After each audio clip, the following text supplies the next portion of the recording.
What's going on, cryptocurrency universe? It's the Bitcoin miner here, guys. And this is going to be a follow-up to the build video that I've put out. This is actually going to be the third part. The second part was where I showed you how to set up your hard drives so that they're always on and basically set up Windows. So if you missed that one, go back and check it out.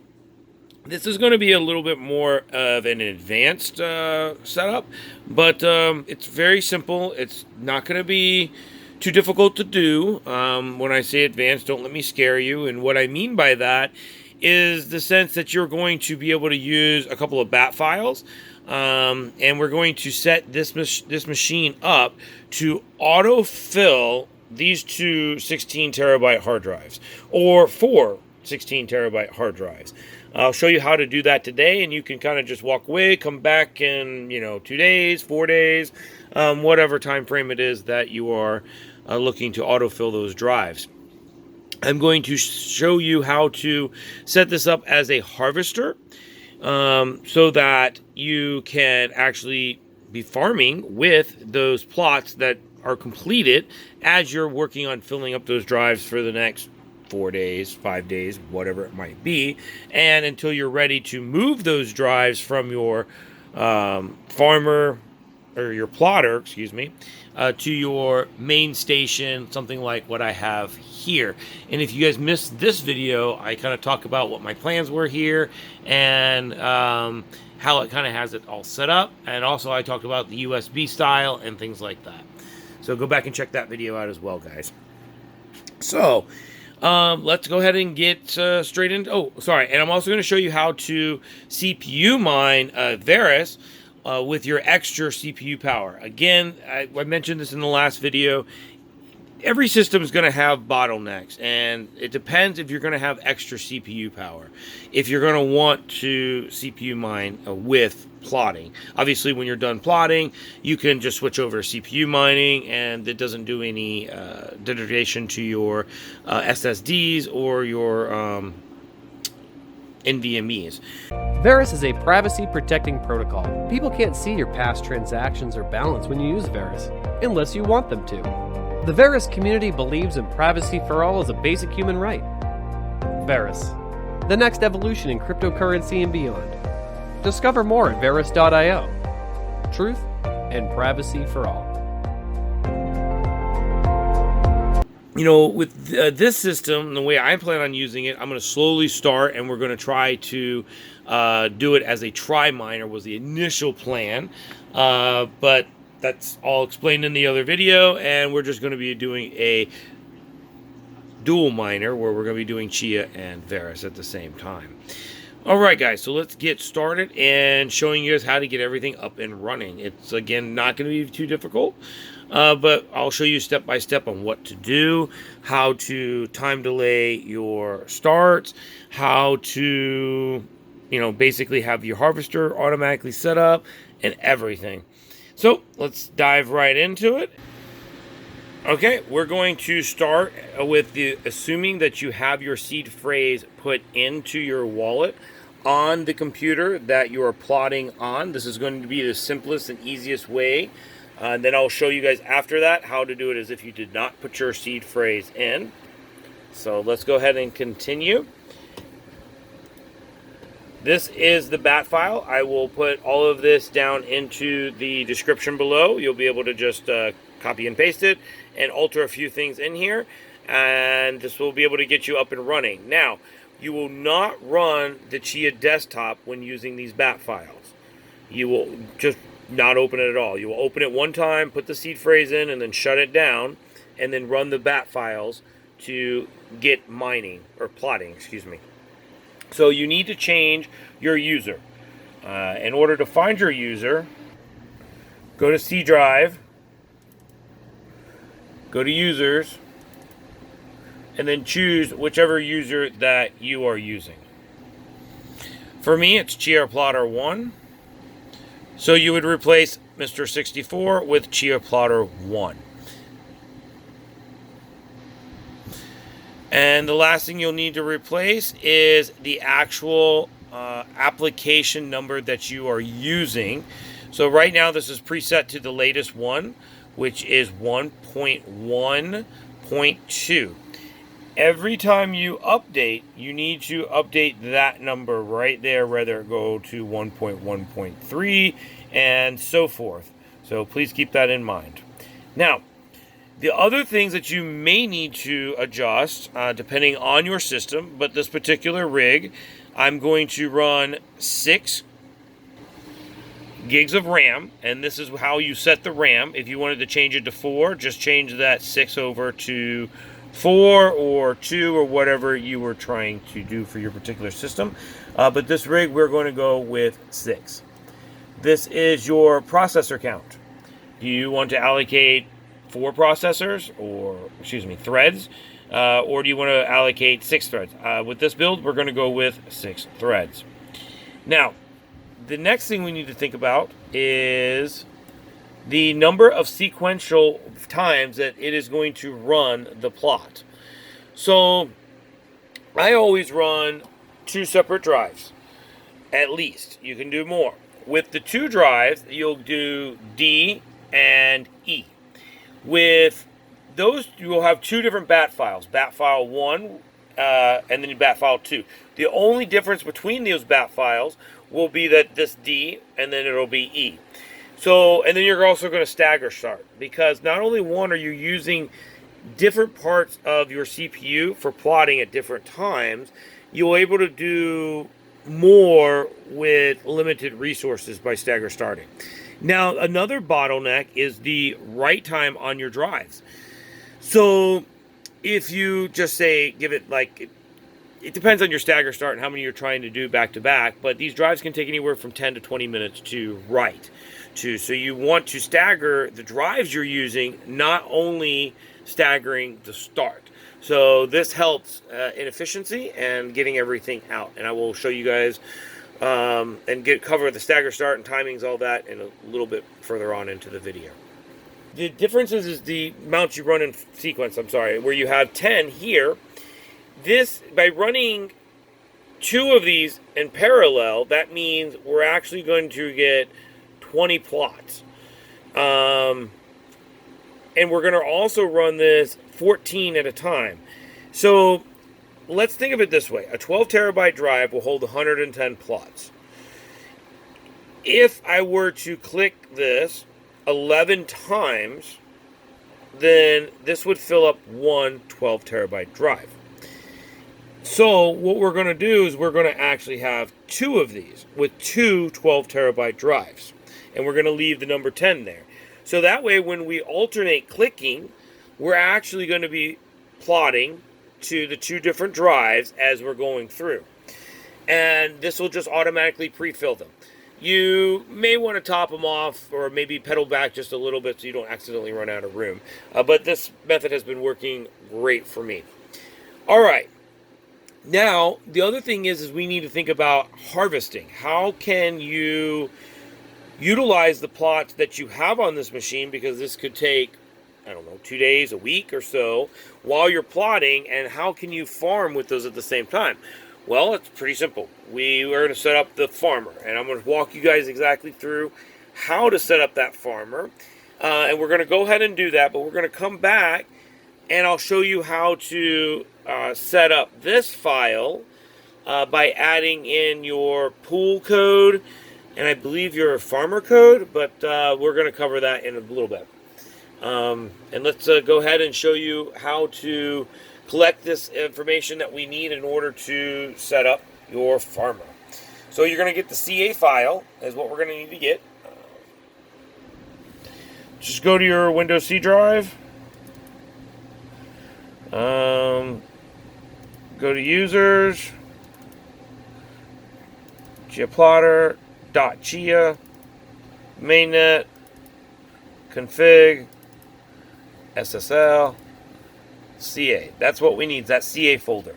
So copy that CA folder, right click, and not paste, but anyways, you gotta highlight it first. And then copy it, and then paste it over here, which I already have that done. Now, just to clarify, I know I did it on this machine.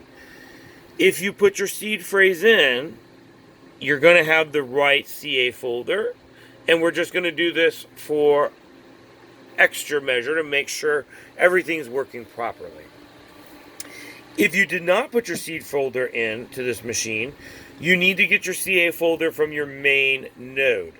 For me, it would be one of these guys over here as my main node, and I would do this process to collect that, put it on a flash drive.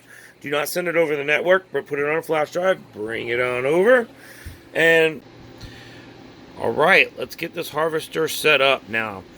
We're going to need to make some adjustments to the commands. I have copied all of this and put it in the description for you guys, so you can just copy it and paste it. What you're going to need to do, just as earlier, is change the username to whatever it is for that computer, and then of course the application. So we need to go ahead and set that to 1.1.2. Okay, once you have that done, just copy and paste this entire line.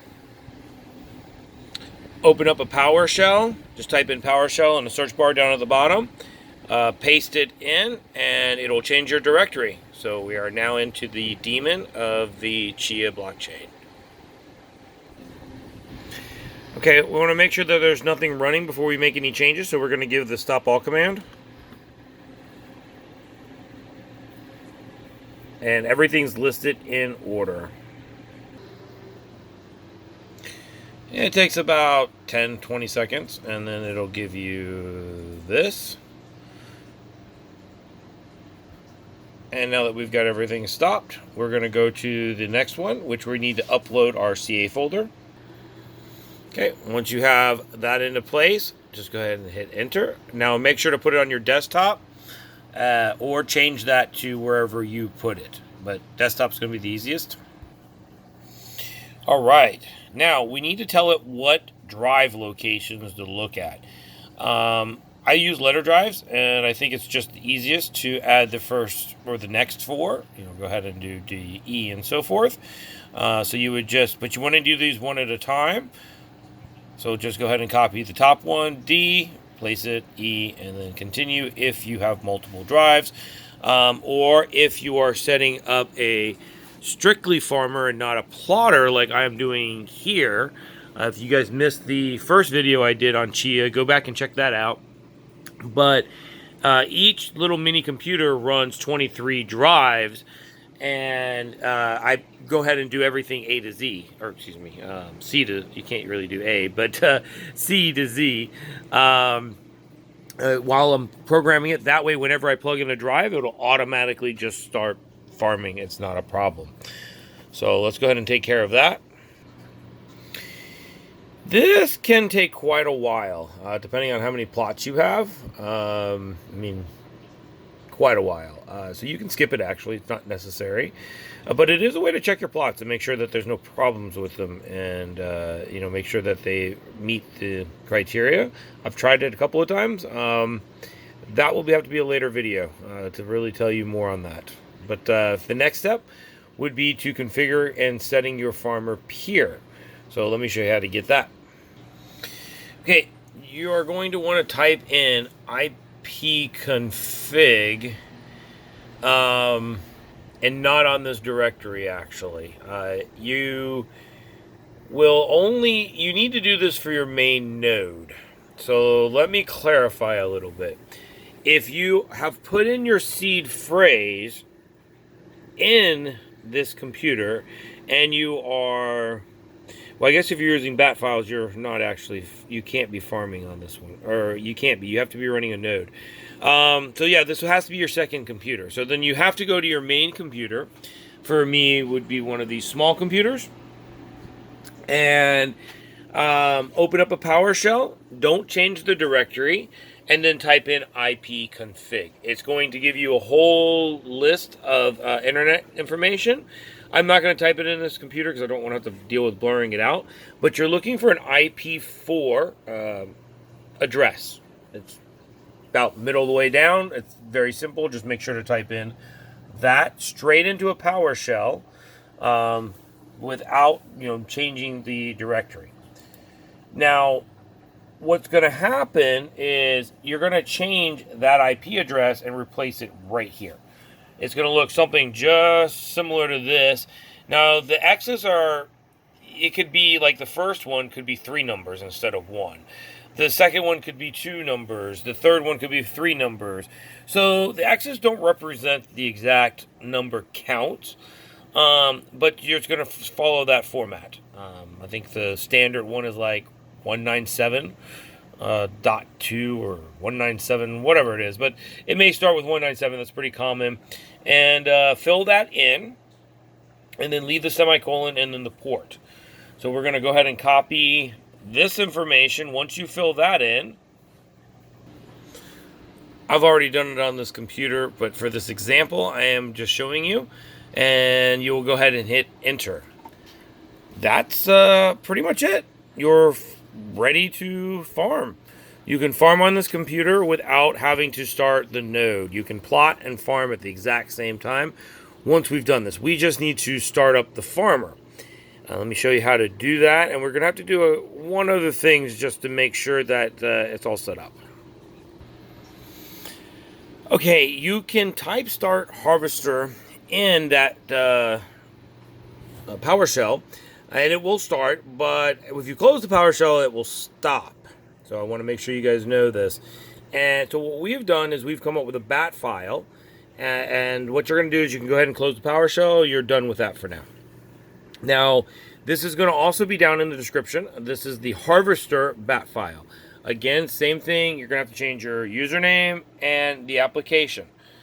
With this bat file, then we're going to put it into your computer's, your Windows auto start. So when your computer restarts, it's just going to automatically start this batch file, and I'll show you how that works here in just in a second. And you do not want to close this window. You need to shrink it and just leave it be. So let's go ahead and start it. And this is exactly what you're pretty much going to see. And you just want to leave it be. Don't close it. Just shrink it. And that's it. And that's how you start the harvester. But let me show you how to put this in. We're going to press the Windows key and R. And we're going to get to your run window. And you're going to put in shell. Oops. You're going to type in shell startup and then hit OK. And then this brings you to your startup window folder. And you're going to just either, you can copy it or drag it over. I just usually copy it. So I have one on the desktop and put it in this folder and then close it. Now, every time you start the computer, this will automatically start harvesting for you and basically putting your hard drives to work for you. Now, we've got this out of the way. You guys are now absolutely pros at harvesting and plotting, and you can just set it up so you autofill your hard drives, and it should be really simple for you. Now, let's pedal back just a little bit and show you what you're going to need to do if you do not have your seed file put in. And for those of you that did put your seed phrase in, just stay tuned. There's a lot more. I still have to show you guys how to stagger start and also get the CPU up and running. Stay tuned with me at 3 o'clock or 3:30 in the morning. Only time I get to teach you guys. Let's see. Your guys are going to need to get your keys, your public farming keys and your pool keys. So you're going to click Chia keys, or excuse me, type in Chia keys show. And it'll give you a list. Unfortunately, on this computer, it's not going to because I don't have the seed phrase in. But it'll give you a list of different keys that you have. You're looking for a group of 2 in the middle, side by side. And okay. And the only difference with this bat file versus the other one, if we added 2 letters, we added the F, which is the farmer seed. So you're looking for your farmer seed, and then you're looking for your pool seed. So these are going to be long strings of numbers, and you just need to replace the zeros and the X's with those 2. And then click save. And that's it. If you did not put your seed phrase in, you will be able to use your bat files right off the bat without installing your seed phrase. All right, let's go ahead and head over to Verus.io and then select mining and staking, and then select the mining software. You're going to be looking for the CC miner. This one I know will work with using heavy task in the background, so this will take priority whatever else your system is doing, and as it has the extra bandwidth, it will attempt to utilize the extra amount by using the CC miner. It's a priority setting, and from what I remember, it's a low priority setting versus the NiceHash miner. You can use either one of them. It's up to you, but today we're going to show you the CC miner. So go ahead and select download. If you guys caught the prior video to this, I just scrolled down and I believe I showed you the GPU mining section. So we're going to need to scroll down a bit further until we get to the CPU miner. So you guys can disregard that last download from the previous video. And we need to continue on down to the CPU version. Now, I would like to point out that you can GPU mine Verus as well. It's just not as power efficient. You can, say for an example, a 1080 Ti could probably get about 8 mega hashes or so with about 200 watts of power for maybe, they're about $800 card new, give or take. They're probably $400 used, where a $450 3900X Ryzen can get you 30 mega hashes for about 100 watts. So it's much more efficient to use your CPU, and it's in fact even more efficient to use an ARM chip. You can mine Verus on your cell phone as well. There are some cell phone mining tutorials out there. I've been meaning to get an old cell phone and attempt this and do a video on it myself. Just, life's been so busy. Soon we will have some videos on that though. So you can actually do it on something like a RockPi. A RockPi mining Verus is really a power efficient. It only draws up, I think, about 8 watts or so, and it produces 3.5 mega hashes. You'll have to join the Discord. There's a list of people that report what they're capable of doing with the ARM chips and so forth. But today we're focusing on your standard gaming computer, and we are going to need to download the Verus 2.2 standard one right here. And okay, here is the example, and this was the Atomic Pi that I was telling you about that you could actually mine with over here. I believe that's iMineBlocks who did that on the Atomic Pi. And then there is the another guide that Voscoin did. I'm almost sure that's a Voscoin guide right there that you guys can also get to check it out. But it's going to be the same thing for the password. The 1, 2, 3, 4, 5, 6, 7, 8. So you're going to have to open the assets here. And the one that we're going to want is this folder right here. So we're going to go ahead and download that. Sometimes if you're using like, depends on the browser that you're using, it'll tell you that there's a virus or whatnot in there. You just have to go ahead and accept it or allow it to go through. Okay, head on over to your downloads, and then we're going to right click it and extract it. Just use the Windows Extract All.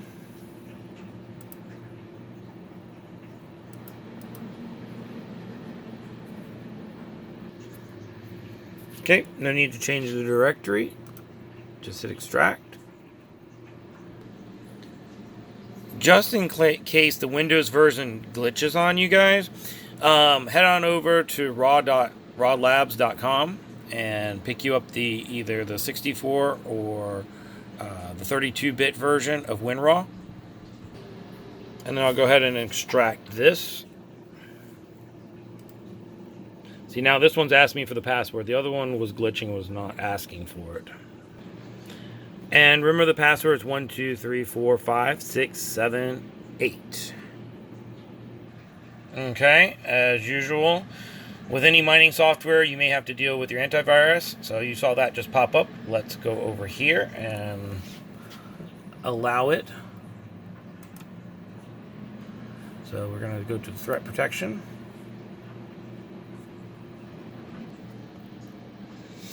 Okay, here you go. This is the threat quarantine where it does the CC miner. This is normal. It does it all the time. So you also, though, a recommendation is not to put mining software on computers that you have personal information on, just strictly regular computers. This is, I'm not worried about this particular one, but be cautious with mining software in general, and then kind of know where they're coming from and that they're coming from a trusted source. So with this one, you can also make sure that you're finding the correct file. You can see that it's under downloads, and this is the one that we're trying to do, the CC miner execute, which is again normal. So what we're going to need to do is go over here and click restore under actions. Okay, once we did that, it showed back up into our CC CPU mining folder. Okay, we need to edit the bat file and get your address put into place. So what you're going to do is select the lower one, the bat file, the run Verus hash, right click it, select edit. Okay, this is going to be really easy to do, guys. All we need to do is insert your Verus address into this location. If you do not have one, I'll show you how to do that now. Head back over to the website, verus.io. Make sure to check your website, guys. And then get wallet. Now, there is going to be a few options. You could do the mobile version if you prefer, or the desktop. I generally use the desktop, mainly because you can deal with the IDs, purchase identities, which is a whole nother topic. But the main reason is because it's a multi-coin wallet. I can use it for Ethereum, Bitcoin. It's just turned into my general purpose wallet. I use it for Komodo, Pirate Chain. There's just so many different coins that you're capable of using with it straight on your desktop. And you don't have to run the whole nodes, but you can if you want to. So you can just go ahead and do the light mode. So I'm going to go ahead and download it and show you guys the setup. And then which version we're going to want. So we're going to want, for us, the Windows. Extract it as I showed you guys previously, and then run the execute file. And then accept the MIT license. And only for you, so it's more secure. And then I usually just go with the default folder locations. And let it install. Okay, enter a username to create a profile. I like to select launch into this profile next time. This is the getting started page. We're going to want to select the wallet. Once you have the wallet up and running, we're going to need to add the coins over here in the top left-hand corner. As you can see, there's quite a large scroll down. There's maybe 100 some coins. There's quite a few coins in here that you'll be able to use on a regular basis, whether it be tokens or individual blockchains like Komodo, Bitcoin, Ethereum, and so forth, the Ethereum tokens. But we're just selecting Verus for right now because we need to get a quick address to get mining and get back to getting our rig set up. We're going to do a light mode, so we don't have to worry about syncing the blockchain or anything, and we're just going to use a seed phrase. But if you're interested, you can also stake Verus in the wallet itself. So I believe it's got about an 8 to 10% yearly ROI. For an example, if you had 1,000, you would get an extra 100 every year just by staking. You can, if you have a very powerful CPU, you can solo mine, but it's kind of getting difficult these days. So, but for this example, we're just going to use light mode, so we do not have to get the whole blockchain. Okay, we don't have a seed phrase, so we're going to generate a new one. Okay, this is just for example purposes. So don't worry about this. And continue. Oops, we have to confirm it. I just copied and pasted it. All right. Nope, just add Verus. Okay, there we go. Now all we need to do is select Verus, select receive, here's our address, copy. Shrink this, and paste your address here. Okay, 4 is your thread count. So this is how you're going to program how many threads you have. So for this build, we have 24 threads. But remember, we're plotting on it, and we're just trying to utilize the extra thread count. For now, as I kind of test this and work my way up, my plan is to use this rig to actually fill the leftover spaces up here. So I actually I don't have to move these anymore. I can plug straight into, as you can see right here, into a USB hub and use that USB wire and plug into this computer. And I was going to do this later in the video, but we can do it kind of quick right now.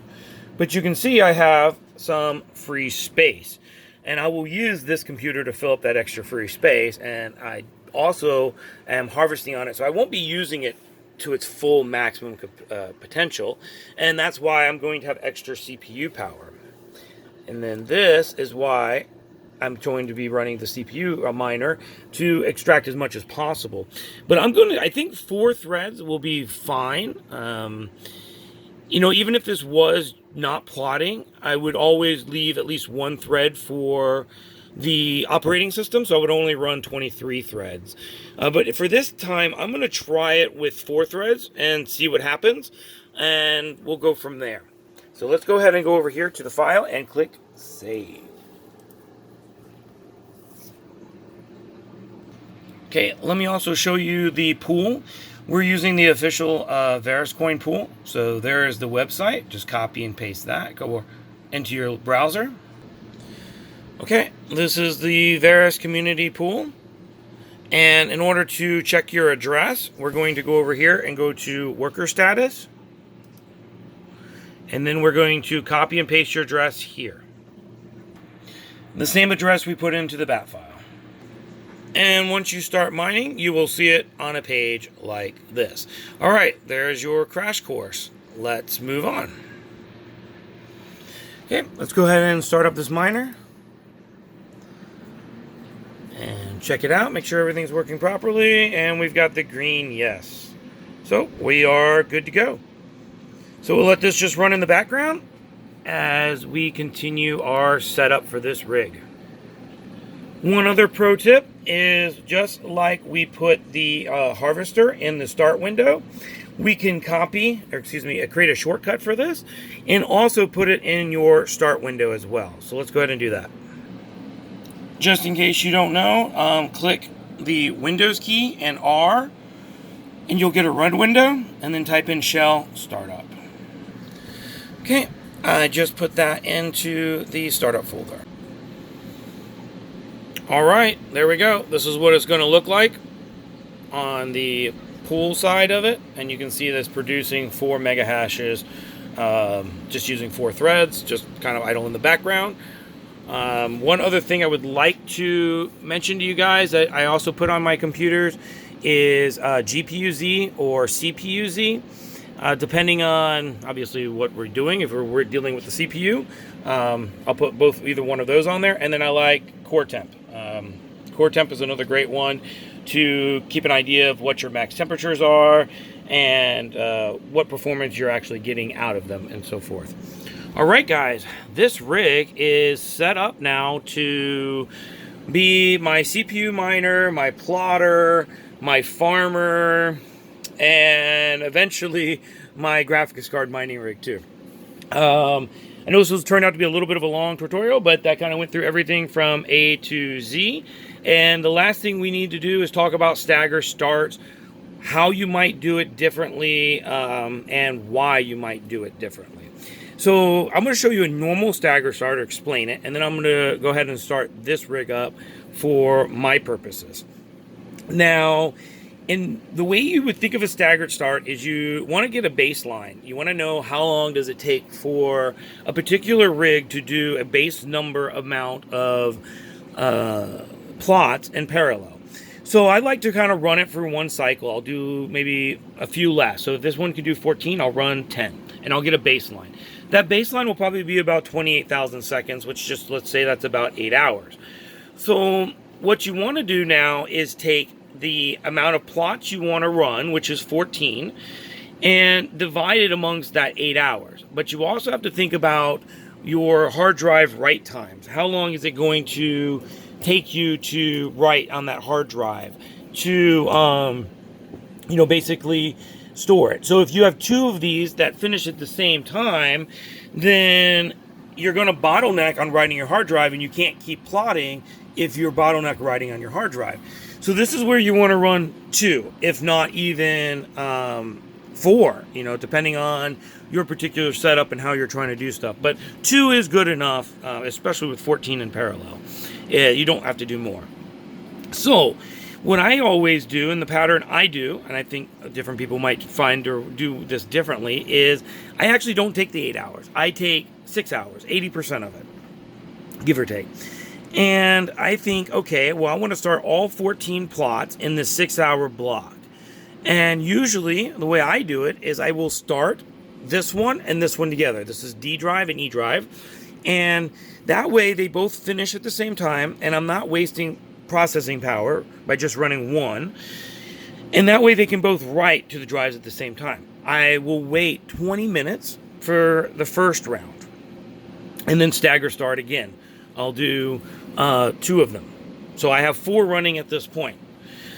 After I have 4 running, I will now switch to 15 minutes, and I will just do 1. I'll just start with the cycle. Do 1, wait 15 minutes. Do the next one, wait 15 minutes. Do this one, wait 15 minutes until I get to my 14. Now, if you are stagger starting on something bigger like the Threadripper, then I like to do half of the threads and do a break, like an hour break, hour and 30 minutes. And that way, if there is any bottlenecks or anything along that ways, it gives the first half a chance to catch up before the second half comes tromping down on it. But I still try to keep it within that window. But if you're running something like the Threadripper, we're at a much higher time, where it's, probably more like 9 hours, trying to run 35 in parallel. So that's how you guys stagger start. So let me go ahead and show you guys what I'm doing on this rig. As I mentioned earlier, is I'm actually using this to fill up my hard drives. Not all of my hard drives are full, like H over here. This one is extremely full, but I can put maybe 2 more plots on this one. I can squeeze definitely 1 more plot on this one. So I don't want to have to move the drives, but I want to be able to go from plotter to farming as fast as possible, and kind of get everything set up. So I don't worry about them if they're full or not. This whole setup is not totally full by any means. It's going to give me the ability to use these rigs to top them off. This was just a faster deploy method to get faster. It's like an arms race. The more that you can plot, the more that you can get actually mining. So what I'm going to do is go into my bat files and then change them to like H and I as an example, and then I will plot to those and top off those drives. Okay, guys, I've covered a lot of information. I don't think you guys ever have many questions. If you do, leave them in the description or down in the comments below. I'll be glad to answer as much as I possibly can. Remember to like, subscribe, and share. Appreciate it, guys. Stay tuned. We're going to pump out some more of these videos. I want to talk about the power consumptions. I want to talk about different ways of doing different things. I know people were asking a lot of questions about the nodes, setting that up, and just stay tuned, guys. A lot more coming. Talk to you later on. See ya.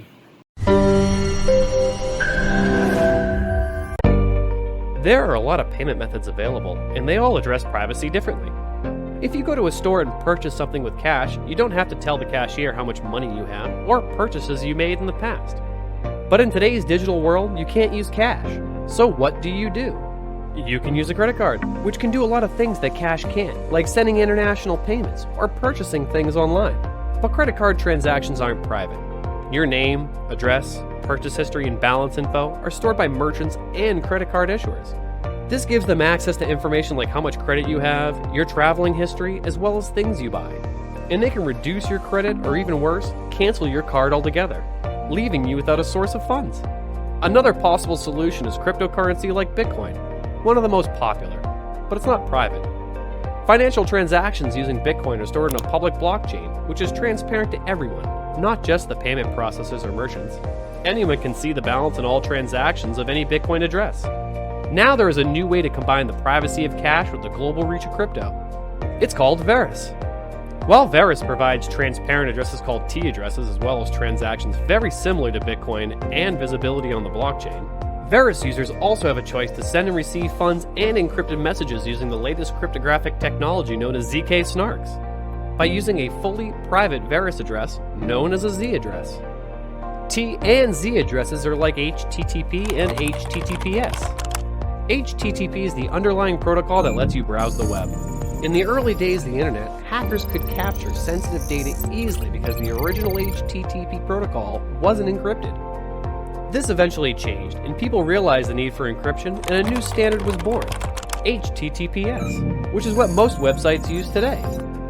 HTTPS is a secure version of HTTP. It keeps information private that is sent over the internet. Verus is a privacy-protecting protocol. People can't see your past transactions or balance when you use Verus, unless you want them to. The Verus community believes in privacy for all as a basic human right. Verus, the next evolution in cryptocurrency and beyond. Discover more at verus.io. Truth and privacy for all.